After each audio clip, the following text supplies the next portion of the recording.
बच्चों, कैसे हैं आप सब। तो एक बार फिर हम आज आपके सामने कार्बन रेडिक्स कंपाउंड का नेक्स्ट सीरीज लेकर आए हैं, जिसमें हमने कुछ एमसीक्यू क्वेश्चन को ऐड किया है और वो क्वेश्चन भी काफ़ी अच्छे हैं, मतलब कि एक दूसरे क्वेश्चन से रिलेटेड हैं चीज़ें, तो आपको अच्छे से समझ आएगी और बाकी उससे कई टॉपिक भी आपके क्लियर हो जाएंगे, या जो हमने पीछे क्वेश्चंस किए वो भी रिवाइज सही तरीके से आपका हो जाएगा। तो सर मुझे पास करा दो वाली सीरीज ही है, हो सकता है नेक्स्ट वीडियो में हम कुछ और नेक्स्ट चैप्टर के वीडियो लेकर क्वेश्चंस लेकर आए आपके सामने। तो फिलहाल ये हमें स्टार्ट करते हैं। तो देखिए, जैसे कि आज का क्वेश्चन आपके सामने, फर्स्ट क्वेश्चन आपके सामने ये रहा। फर्स्ट क्वेश्चन बच्चे ये कह रहा है, the IUPAC name, IUPAC international union of pure and applied chemistry, IUPAC name जो कि ऑफिशियल नेम होता है कंपाउंड का, कह रहे हैं ये कंपाउंड है आपके सामने, इसका ऑफिशियल नेम क्या होगा। तो देखिए, इसमें प्यारे बच्चों एक डबल बॉन्ड आ रहा है और आप देखिए कितने कार्बन का ये, तो 1 2 3 4 कार्बन को हम बच्चे ब्यूट कहते हैं, 4 कार्बन को क्या कहते हैं, ब्यूट। और ध्यान दीजिए डबल बॉन्ड जो है वो फर्स्ट कार्बन पे है, यानी अगर हम नंबरिंग करेंगे तो 1 2 3 एंड 4, यानी कि फर्स्ट नंबर पे डबल बॉन्ड आ रहा है। इसका मतलब इसका जो करेक्ट, और डबल बॉन्ड वाला है, इसका मतलब सर इसका जो नाम होगा वो हो जाएगा ब्यूट 1 यानी कि ये ऑप्शन आपका कहाँ पे दिख रहा है सर, तो बिल्कुल ऑप्शन सी पे दिख रहा है, जो कि करेक्ट ऑप्शन होगा, ब्यूट 1 तो समझ आया होगा आपको ये चीज। अब चलते हैं अपने नेक्स्ट क्वेश्चन की ओर, नेक्स्ट क्वेश्चन की ओर चलते हैं अपने second question.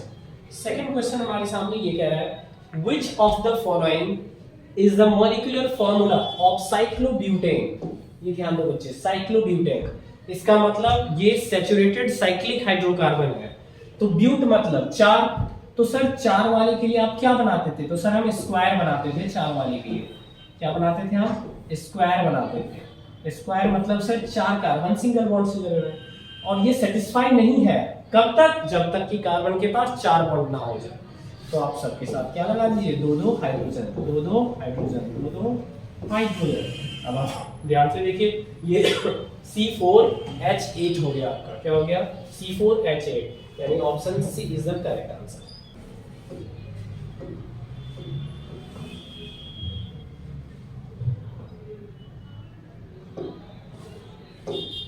Now question number 3 की ओर चलते हैं। थर्ड कह रहा है, how many number of carbon atoms are joined in a spherical molecule buckminsterfullerene. आपको याद होगा कार्बन के 3 एलोट्रोपिक फॉर्म होते हैं, diamond, graphite and Buckminster Florence. तो ये एक स्फेरिकल बॉल लाइक स्ट्रक्चर होता है एटम्स का, जिसमें कार्बन जो होता है वो 60 एटम से जुड़े होते हैं, that is C60।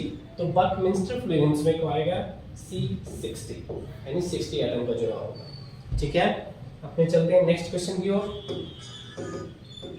Next question की ओर चलते हैं हम, क्वेश्चन नंबर 4। क्वेश्चन नंबर 4 आपसे कह रहा है कि एस्टर, नाम सुना है आपने एस्टर का। Ester is form by the reaction between, किससे बनता है एस्टर सर, एस्टर का फॉर्मूला होता है CH3 COO C2H5।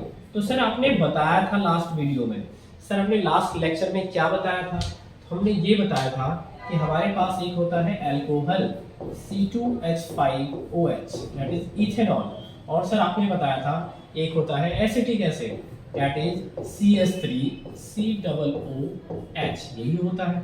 जी सर बिल्कुल सही बात है। तो आपने बताया था कि यहाँ से H भाग जाएगा और इसकी जगह पे क्या आएगा सर, C2H5, यानी कि CH3 COO C2H5। इसका मतलब अल्कोहल और एसिड से मिला हुआ है, ये अल्कोहल और एसिड से। यहाँ बच्चे तो फर्स्ट ऑप्शन आपको डायरेक्ट दिख रहा है, option A is the correct answer. Now हम चलते हैं नेक्स्ट की तरफ, जो हमारा नेक्स्ट क्वेश्चन है बच्चे, क्वेश्चन नंबर 5।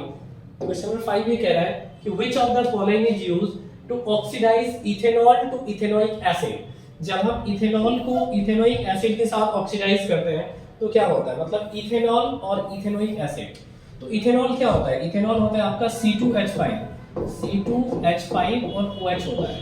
अगर हम इसका ऑक्सीडेशन कराएं, क्या कराएं, ऑक्सीडेशन, तो ऑक्सीडेशन हम कॉक H2SO4 से भी करा सकते हैं, जो कि आपकी क्लास में नहीं दिया हुआ है।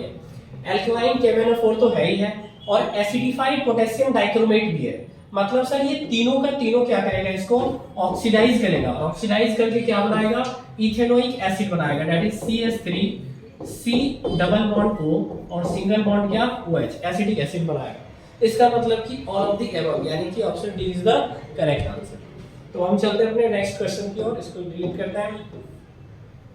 हमारा next question, question number 6। Question number 6 ये कह रहा है, question number 6, acetic acid was added to a liquid X, मतलब जब आप एसिटिक एसिड को दैट इज CH3COOH है ना, इसको आप ऐड कर रहे हैं, किसमें ऐड कर रहे हैं सर, तो लिक्विड X में ऐड कर रहे हैं। अब वो क्या है, क्या in a test tube a colourless and odourless gas Y is evolved, आपको एक Y नाम की गैस इवॉल्व होती है जो कलरलेस है और ऑडरलेस है। The gas was passed through lime water, जैसे ही हमारे मन में लाइम वाटर का नाम आएगा, इसका मतलब सर दिमाग में आएगा कि वो कौन सा गैस हो सकता है, तो CO2 हो सकता है पहली बात क्योंकि वो मिल्की में चेंज कर देता है, turn milky. It was concluded that, क्या कंक्लूड किया गया, liquid X is sodium hydroxide and the gas Y is CO2। B option, liquid X is sodium carbonate and the gas Y is CO2। Now sodium acetate and gas Y is CO2, sodium chloride and the gas Y SO2। ये वाला option तो वैसे भी गलत है sir, SO2 रहे बच्चे ये तीन, तो इन तीन में हाइड्रोक्साइड होगा नहीं, सोडियम एसीटेट होगा नहीं, तो बचा क्या आपके सामने, sodium carbonate and CO2 gas, यानी option B will be the correct answer, यानी कि option B will be the correct answer, ये आपका करेक्ट आंसर हो गया। चलते हैं अपने नेक्स्ट क्वेश्चन की ओर।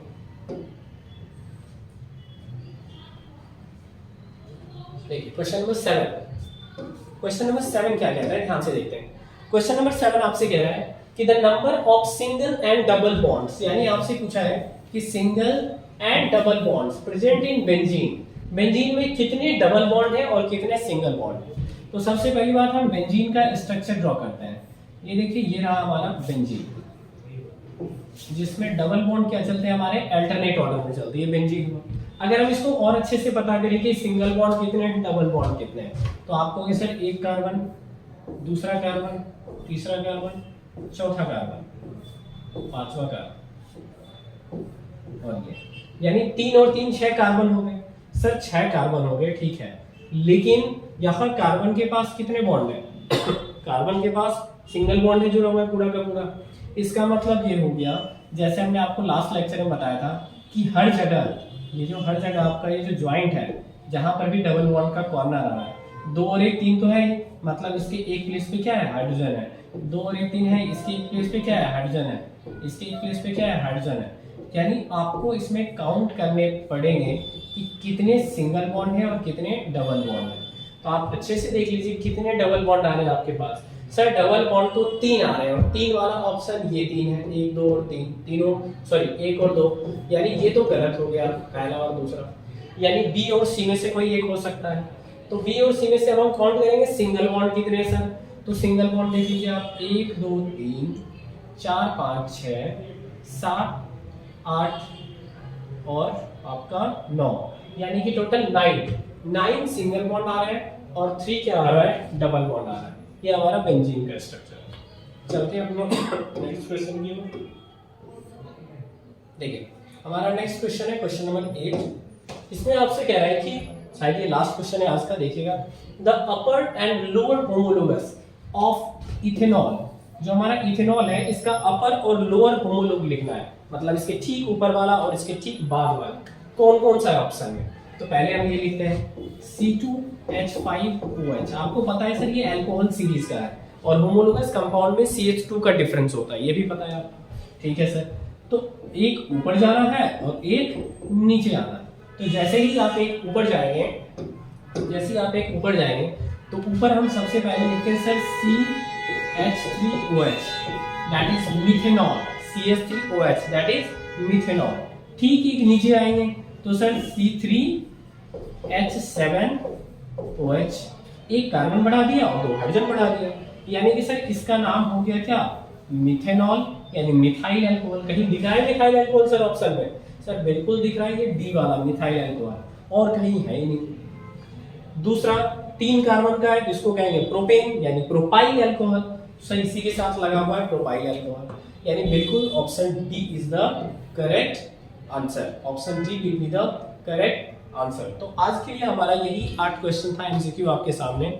इसको वापस आप तरीके से वीडियो को रोक के आप समझिएगा चीज़ों को, ताकि आपको अच्छे तरीके से कॉन्सेप्ट क्लियर हो। और उम्मीद करते हैं आपको हमारा पिछला लेक्चर भी बहुत बढ़िया पसंद आया होगा। इसी तरीके से हम अगले लेक्चर में कोशिश करेंगे नेक्स्ट चैप्टर, कोई सा भी एक चैप्टर जो काफ़ी ज़्यादा इंपॉर्टेंट लगता है एग्जामिनेशन पॉइंट ऑफ व्यू से, वो मैं लेकर आऊँगा।